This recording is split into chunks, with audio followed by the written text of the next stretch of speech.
lagi di Siniar Forum Anak Tanah Rencong bersama aku Suryani dari tim Sekretariat Forum Anak Rencong. Tentunya kali ini Suryani berada di Polda Aceh nih bersama Ibu AKBP Elviana SHMSI selaku Kasubag Renmin Biro Operasi Polda Aceh nih Bu. Ya. Boleh dong disapa dulu Bu teman-teman online kita. Assalamualaikum warahmatullahi wabarakatuh. Selamat sore sahabat Siniar, Patar. Semoga kita selalu bahagia. Amin.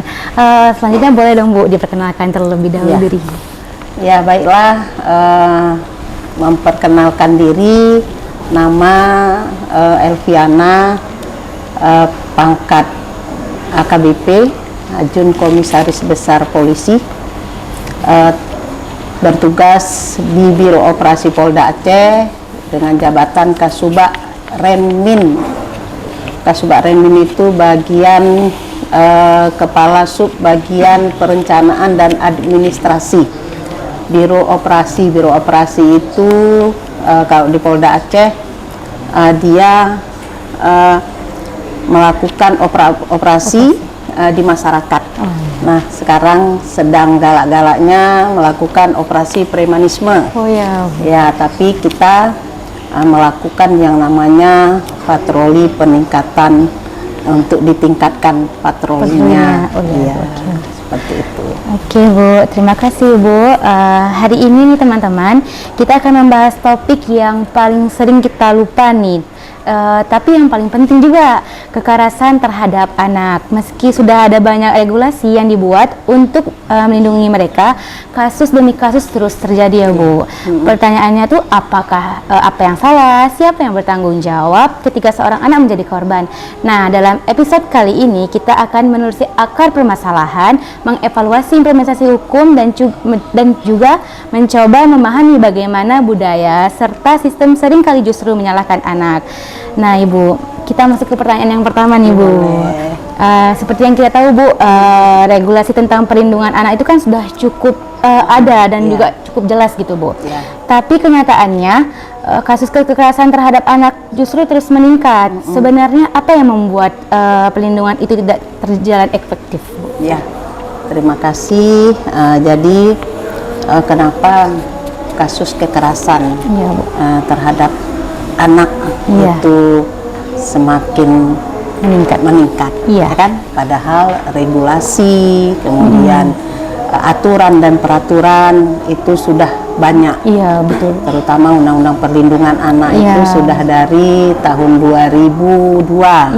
Kemudian diperbaharui lagi, ya kan? Menjadi tahun 2014. Undang-Undang Nomor 35 tahun 2014. Nah, jadi walaupun sudah ada regulasi, yang namanya masyarakat, ya kan, namanya masyarakat itu masih belum paham hukum sebenarnya. Iya betul. Nah, kenapa?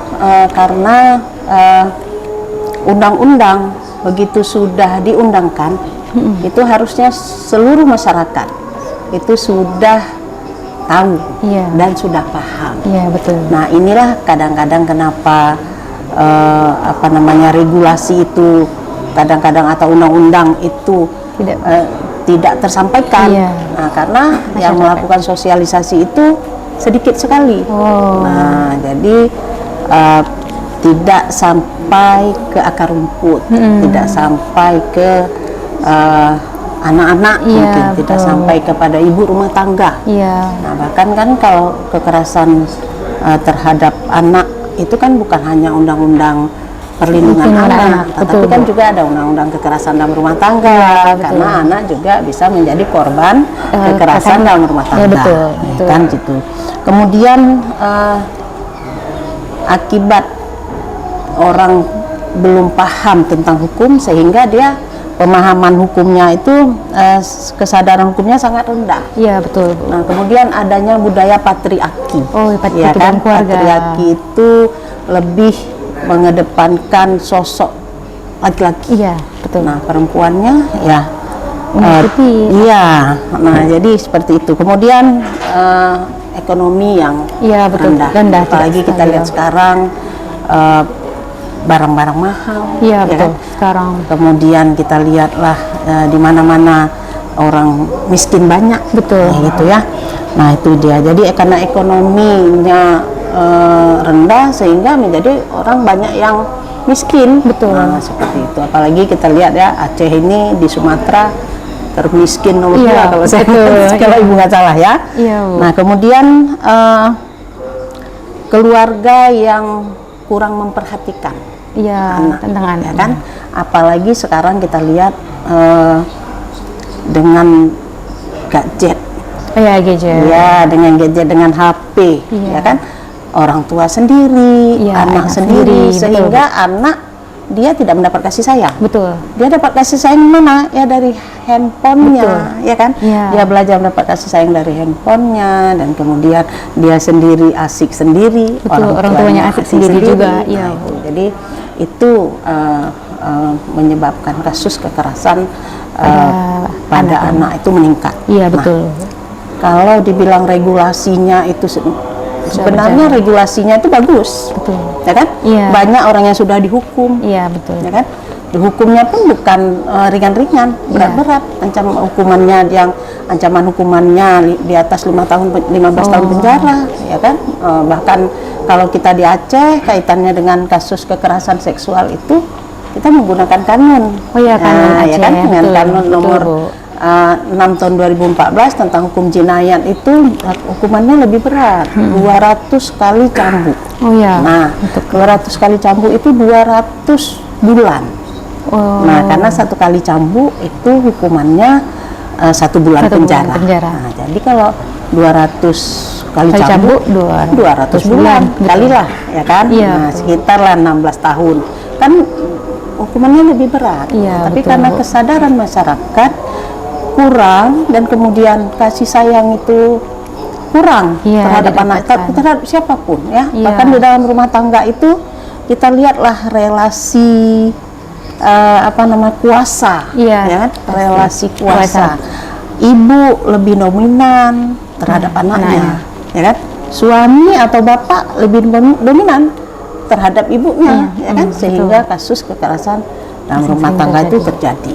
Nah, ibu kalau sudah dimarah bapak, dan pelampiasannya siapa? Anak. Seperti itu. Jadi regulasinya itu sudah bagus dan sudah berjalan. Namun masyarakatnya masih kurang, masih kesadarannya masih kurang tentang masalah hukum. Nah, itu mungkin Suryani. Oke, Bu. Ini kita lanjut nih, Bu. Kan seperti yang kita bicara tadi nih, kalau kita bicara soal tanggung jawab itu, sebenarnya siapa sih yang paling bertanggung jawab terhadap korban kekerasan pada anak itu, Bu? Apa orang tua aja, atau lingkungan juga, atau juga negara juga punya peran, Bu, dalam masalah ini? Jadi kalau kita melihat ya, tiga-tiganya tuh punya peran dan punya tanggung jawab. Betul, Bu. Perannya beda-beda, dan tanggung jawabnya pun beda-beda. Ya.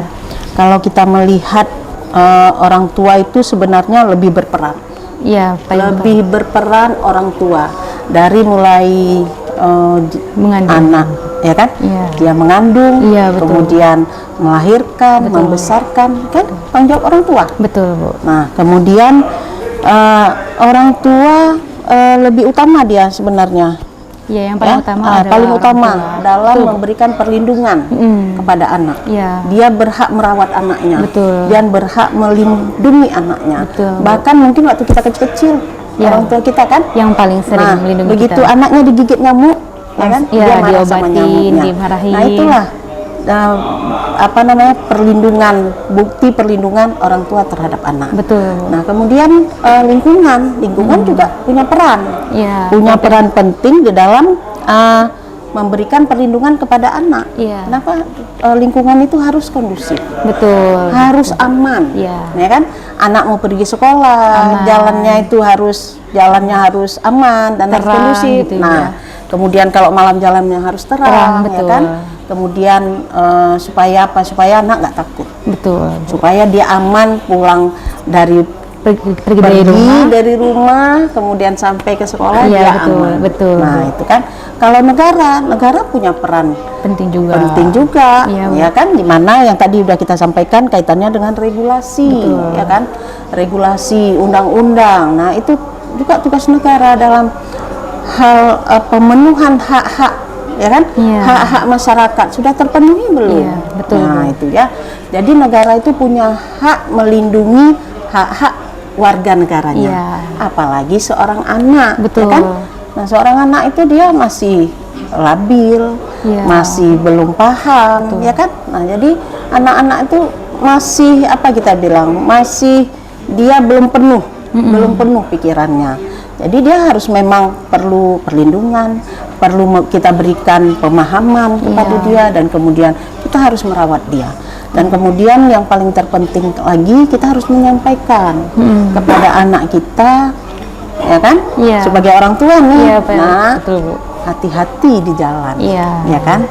Kalau ada orang seperti ini, hindarilah. Betul. Kalau bisa, nah jangan mau dibujuk rayu. Betul. Nah, pilihlah jalan yang aman untuk ke sekolah. Betul. Nah, jangan takut, ya kan? Kita harus menyampaikan kepada anak kita jangan takut. Iya, betul. Nah, supaya apa? Dia supaya berani. Nah, dia berani melawan. Jangan sampai dia tidak berani melawan kalau ada orang misalnya mau mengganggu dia. Nah, dia harus berani melawan. Jangan diam aja. Dengan dia melawan, dia kan menjaga dirinya. Betul. Nah, seperti itu. Jadi itu perlu kita sampaikan. Makanya lebih besar tanggung jawab orang tua untuk memberikan perlindungan dan juga merawat anaknya. Betul. Nah, jadi dari ketiga itu tadi semuanya punya peran dan tanggung jawab yang berbeda-beda. Sangat penting. Apalagi lingkungan. Kalau lingkungan sudah nggak bagus, seperti kayak mana anak mau pergi bermain, ya kan? Susah, takut. Anak ke sekolah. Di sekolah sering terjadi kekerasan, ada bullying, ya kan?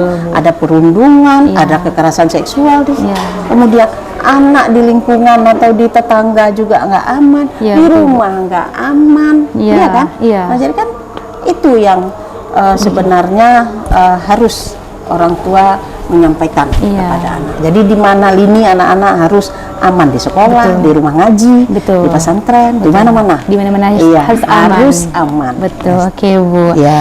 Kan tadi kita juga ada bahas tentang negara ya, Bu, peran. Lalu bagaimana tuh, Bu, sebenarnya implementasi hukum perlindungan anak di lapangan? Apakah ada sesuai harapan atau masih banyak tantangan itu, Bu, yang membuat hukum itu belum berpihak sepenuhnya kepada anak? Hukum itu sebenarnya sudah berpihak, kan? Sudah berpihak. Iya. Jadi yang tidak itu oknum misalnya. Jadi ada orang-orang yang banyak oknum. Jadi kalau yang namanya regulasi, dia sudah berpihak. Sudah berpihak. Kita lihat contoh anak dilakukan perkosaan. Pemerkosaan. Kemudian anak dilecehkan. Pelecehan. Pelecehan seksual terhadap anak. Begitu dilaporkan ke pihak kepolisian, pihak kepolisian langsung menangani langsung melakukan hukuman juga, perlindungan kepada anak. Kemudian memberikan pemulihan psikologis dengan seperti apa? Bekerja sama dengan stakeholder lainnya, misalnya Dinas Pemberdayaan Perempuan, kemudian UPTD PPA, kemudian kerjasama dengan pekerja sosial, ya kan, dengan LBH misalnya seperti itu.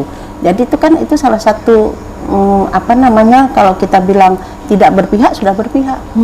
Hukuman yang diberikan kepada pelaku itu relatif tinggi, ya kan, apalagi kita melihat sekarang seksual terhadap anak itu adalah kriminal. Betul, Bu. Nah, nggak bisa kasus kekerasan seksual, kasus perkosaan anak itu didamaikan, nggak boleh. Nggak bisa. Nah, karena itu adalah kriminal. Betul. Kenapa? Karena ancaman hukumannya di atas 5 tahun penjara. Nah, jadi saya kadang-kadang kok dibilang damaikan aja, damaikan. Jangan. Kenapa? Karena korban trauma. Trauma kan? Susah. Dia akan menyimpan sampai dia tua. Betul, Bu. Sampai dia tua, dia stres, dan kemudian dia kadang-kadang nggak percaya diri. Betul, kan? Betul, dia malu dengan lingkungan. Bersosialisasi jadi susah gitu. Jadi susah dia bersosialisasi dengan siapapun. Betul. Nah, apalagi begitu banyak kawan-kawannya yang tahu, Iya, ya kan, masalahnya bahwa dia sebagai korban, dia udah nggak berani keluar rumah. Iya. Nah, Untuk berteman aja malu rasanya. malu dia, aduh saya ini kan korban. saya ini orang yang kotor. Iya, Ya, betul. pasti itu kan. Nah, jadi mengapa kita harus memberikan perlindungan kepada dia, ya supaya dia bisa bangkit. Iya, betul, Bu. Walaupun saya korban, Saya harus bangkit. Nah, Ya, nggak betul. bisa saya terus terpuruk, nggak bisa saya terus Iya. stres seperti ini. Nah, Iya. ya kan. Jadi regulasi bagus. Sudah kita melihat ancaman hukuman yang dijatuhkan oleh hakim itu relatif tinggi-tinggi. Tinggi-tinggi. Nah, apalagi kita di Aceh dengan menggunakan kanun, Kanun, iya. ancaman hukumannya ada Makin. 15 tahun, Iya. ada 10 tahun, ya kan? Iya. Bahkan kasus pelecehan seksual juga Tinggi ya, Bu. sangat tinggi. Oke, Bu. Kan banyak nih, Bu, yang kasus yang kita lihat ya, Bu.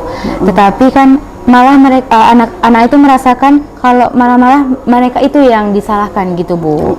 Apa sebenarnya dari cara akar pandang seperti itu, Bu? Apa berkaitan dengan budaya, kebiasaan atau sistem sosial gitu? Ya. Kalau kita melihat budaya kita, Iya. budaya patriarki tadi Betul.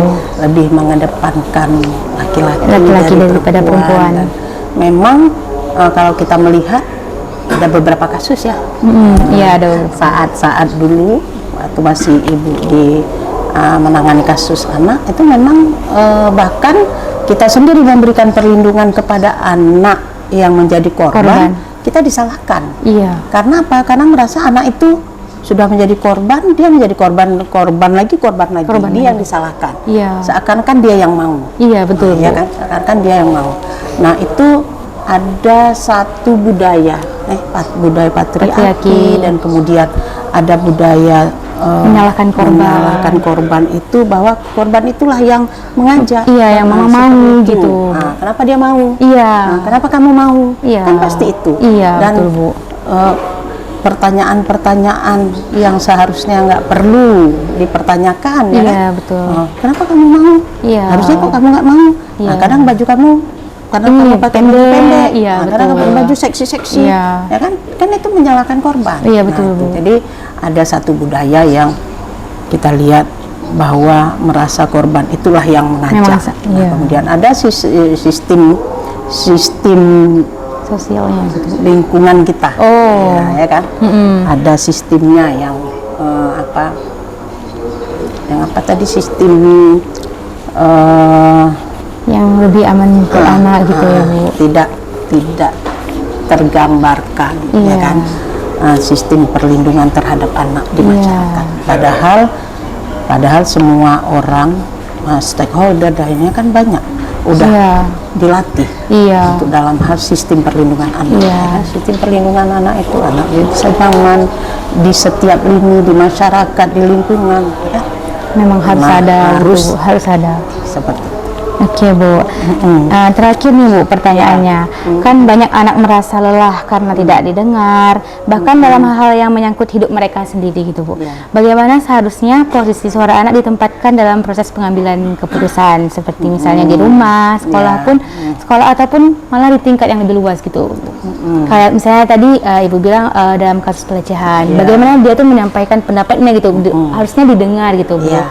Tapi ini malah tidak gitu. Ya, sebenarnya anak pada saat dia menyuarakan, dia harus ada didampingi. Iya, didampingi. Ya, harus didampingi. Begitu juga begitu dia menjadi korban. Iya. Nah, anak pada saat mau melapor ke kantor polisi, Iya, dia harus harus didampingi. didampingi. Apakah Betul. orang tuanya, Iya. apakah pendamping, Betul. apakah pekerja sosial atau temannya atau Iya. siapa yang bisa memberikan perlindungan kepada dia, Iya. perlindungan hukum pada saat dia Menyampaikan melapor. pendapatnya. Iya, Jadi betul. memang sebenarnya pendapat anak itu harus kita dengar. Iya, betul.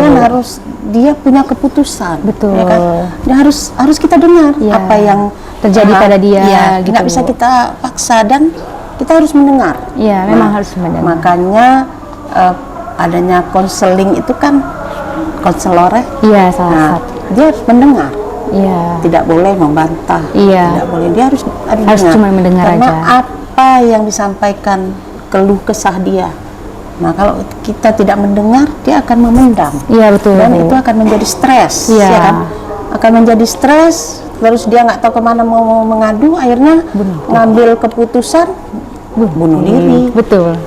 Jalan ke narkoba. Betul. Cari teman-teman yang pergaulan bebas, iya, betul. seks bebas, iya, betul. ya kan? Iya. Ya itu gara-gara apa? Gara-gara apa yang ada di dalam hatinya nggak tersampaikan. Tidak tersampaikan, nggak didengar. Iya, kamu kan anak-anak. Iya. Apa ini nih? Nggak mungkin, gitu kan? iya. Menyepelekan anak. Betul. Kan? Nah, sebenarnya itu harus kita dengar. Iya. Oh, keinginan dia seperti ini. Iya. Kita harus lihat dulu. Nah, oh dia menyampaikan seperti ini. Baru nanti istilah itu. Kalau menurut, ya kan? Iya. Nah, kalau menurut anak atau sayang, ya kan? Iya. Cocok nggak seperti ini? Yang disampaikan cocoknya seperti apa? Sebenarnya anak misalnya mau kuliah, ini seperti ini. Iya. Nah, biarkan dulu. Betul. Nah, setelah dia nih, itu harus bisa kasih pandangan. Iya, kalau yang seperti ini, silahkan ada keputusan. Nah, mau seperti ini silahkan. Iya, betul. Tapi ambil mana baiknya. Betul. Ya kan? Iya. Harus juga nanti jangan. Nah, begitu udah ambil ini, nyesal. ya? Iya, ya kan? tahu ngapain Nggak lagi. tahu ngapain Betul. lagi. Tahu nggak sesuai dengan hati.